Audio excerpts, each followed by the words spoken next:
The Molar science director had a problem. Rather, they had a problem that created another problem. The humans had invented FTL about 1,000 years early according to the predictive models. Due to the lack of specific elements in their star system, humans shouldn't have been able to do it at all. That was the first problem. This led to the sudden need to choose what species would provide the diplomat for first contact.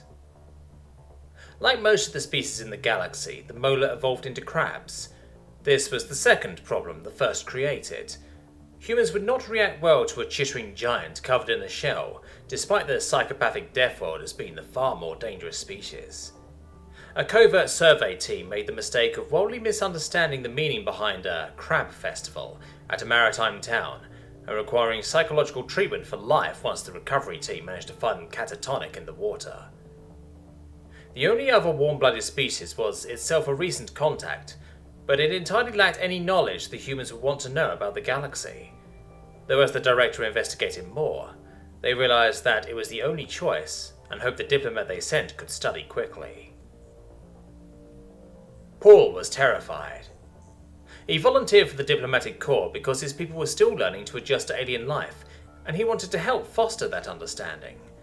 Suddenly, he was considered the best choice because he had been the first to leave the star system who wasn't a politician. That made him an expert. He wanted to hate his superiors for doing this to him, but he could see how terrified they were. "My children are too young," he had said. "They can't leave my wife or me yet." "Good, bring them." That was the reply. Bring them.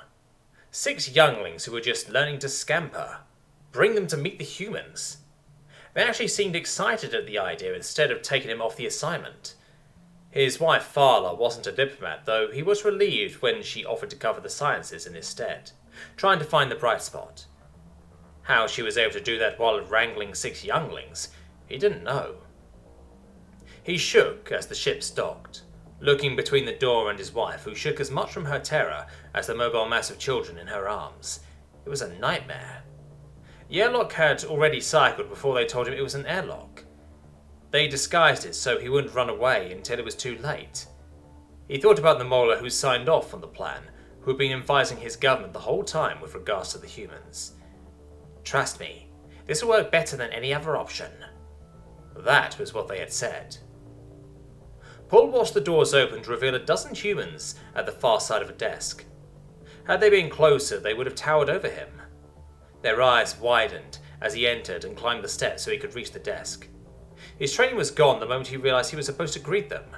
Instead, it was a human who spoke first. Shrieked, if his cultural translator was working correctly. "Little baby space otters!"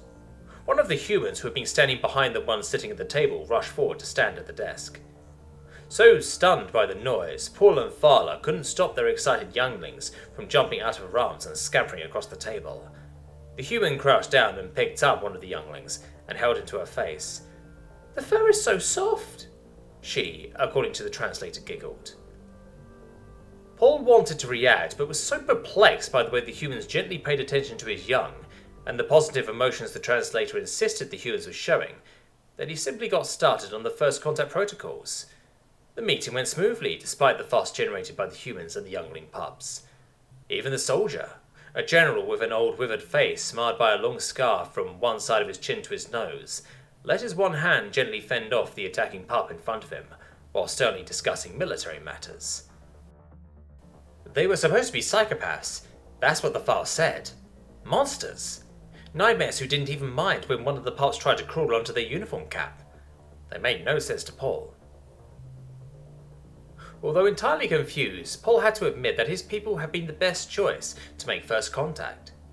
His species being largely aquatic, but still similar enough to the humans, let their engineers aid the humans in ocean living, while the humans taught them how to build higher on land.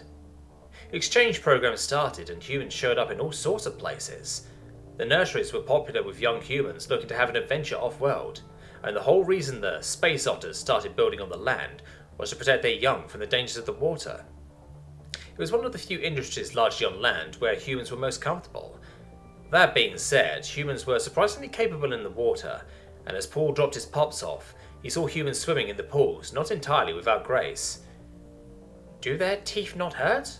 Paul asked the human, who was almost ignoring several attacks by the energetic pups. I'm used to cat bites. These little ones have a long way to go to bother me, replied the young human adolescent Ashley. Cats?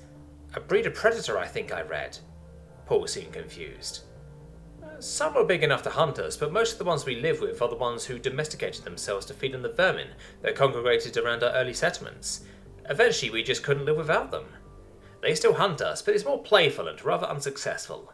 Ashley laughed, and Paul was as confused as always. Nothing the humans talked about made sense.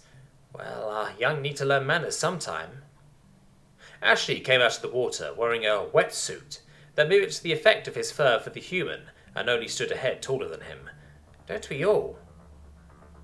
Paul had antagonized the service desk for his translator ever since making first contact, insisting it wasn't working. He had to accept the fact that the humans were, in fact, the ones not making sense. It wasn't just her. The others were the same. They were all young by human standards, but even the older ones were just as odd. The larger male that seemed to enjoy speaking with Ashley, and was currently observing her, had tried to explain sarcasm to him, but going over the logs with the translator tech made them both weep in confusion. I should be getting to work. Your people are planning on building a skyscraper, and I need to make sure misunderstandings are at a minimum. Paul learned early on to smile and nod before carrying on, instead of asking humans to explain themselves. Ashley was about to reply, when her communicator angrily yelped at the same moment his did. Paul looked at the message. Alert! UCAC ship spotted. Transport class. Transmitting intention to collect slaves and warning against opposition. What is this? Ashley asked, confused. The UCAC collects slaves to train to work. They have a use for our people in the water infrastructure of their off-world colonies. They train them young so they don't question anything. Paul swallowed hard and looked up from his communicator to see Ashley upset. Not upset, his translator kept spitting out, words like angry and furious before rage, and insisting he was in extreme danger. They are coming here? It was a statement that Paul weakly nodded to confirm. Everyone, listen up. Slave raiding coming. Get the young in the night pool. No windows, one door. Once they are inside, move a locker in front to hide the door itself and fill it with rocks. Paul watched as the tiny human ordered about the rest. Stephen, message the student program and forward every move we make so they can do the same at the other locations. Everyone else, grab or make weapons and barricades once the otters are safe. Ashley turned to Paul. Get your kids and the staff into the night pool. Don't make any noise and don't send any messages. Paul obeyed the stern expression that matched the determined glare of the general he had met at first contact, despite the youthful nature it had. It was crowded, but everyone was inside the night pool, and he soon heard a large object move in front of the door. Moments later, the bangs of rocks being put inside rang out. Rocks that would have taken him and 3 others to move with a crane cart were being tossed around like nothing.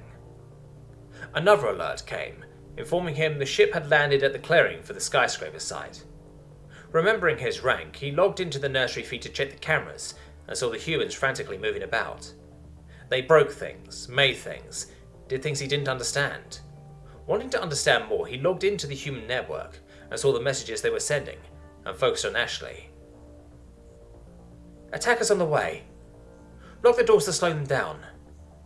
Getting closer they can't shoot. No retreat, no surrender. And, for the love of everything cute and cuddly, no mercy. Paul felt a terrifying chill down his spine. He could see the humans getting ready and the UCAC in the lot where his conveyance was parked. What followed was horrifyingly transfixing to watch. The upright crabs crashed into the barricades at the front door, expecting them to give way. Instead, they were forced into a narrow gap that seemed to be left intentionally.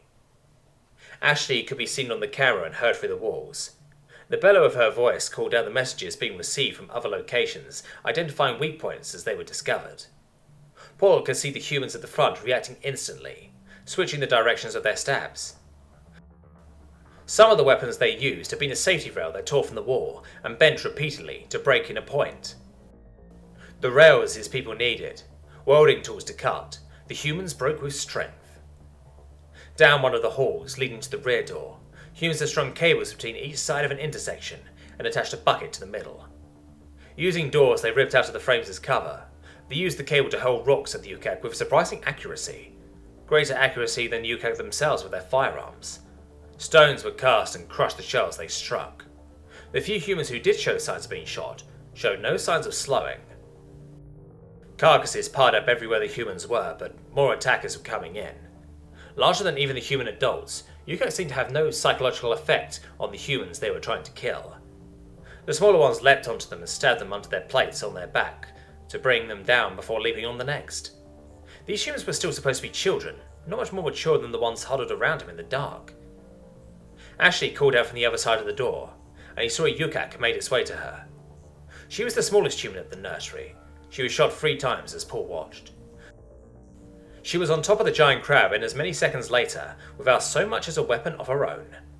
Her tiny fist struck out as her attacker, as she was slammed against the wall in a frantic attempt to dislodge her. Pinned, Ashley bellowed in rage at the crab, only to be met with his mandibles opening wide to do the same. "Got you now, you..." Ashley screamed, with what the translator insisted was vindictive glee. Paul watched as she ripped the lower mandibles off the crab and rammed them into the eye stalks, causing them to collapse as the stabbing ripped right into the brain case. It fell, and Ashley stood over the ruined carcass. Paul couldn't find any other Yukak in the nursery, not alive anyway. Earthside Construction Company. "We got their ship. Who's bringing the butter?" Paul couldn't even. Standing outside, Paul watched the humans pile up the dead. "How many did you lose?" "None. Neither here nor anywhere else," Ashley replied, inspecting her wounds. "But you got shot. Ours must have as well." Paul could see the red blood that didn't quite seem to be coming out anymore. "As I said, I'm used to cat bites. These are only slightly worse." Ashley smiled as she watched Paul process what he had heard, like he did every time humans confused him. "I don't understand humans," he sighed, letting his stress show. "You're supposed to be monsters, but you handled our young with care and love like your own. Then you go and do this." He gestured to the piles of dead crabs. "How can you be that and then this?" Ashley rested a hand on his shoulder. "It's the same thing." Paul broke down and wept, falling into the arms of the human, the monster. "For the love of everything cute and cuddly? You are finally starting to understand us." 6 months later, the Molar Science Director was defending the labeling of human first contact as a success, and the Yukak slave empire was no more. He insisted it was clearly second contact that ended in a war. Paul shook his head when he read the first line in the Articles of Unconditional Surrender.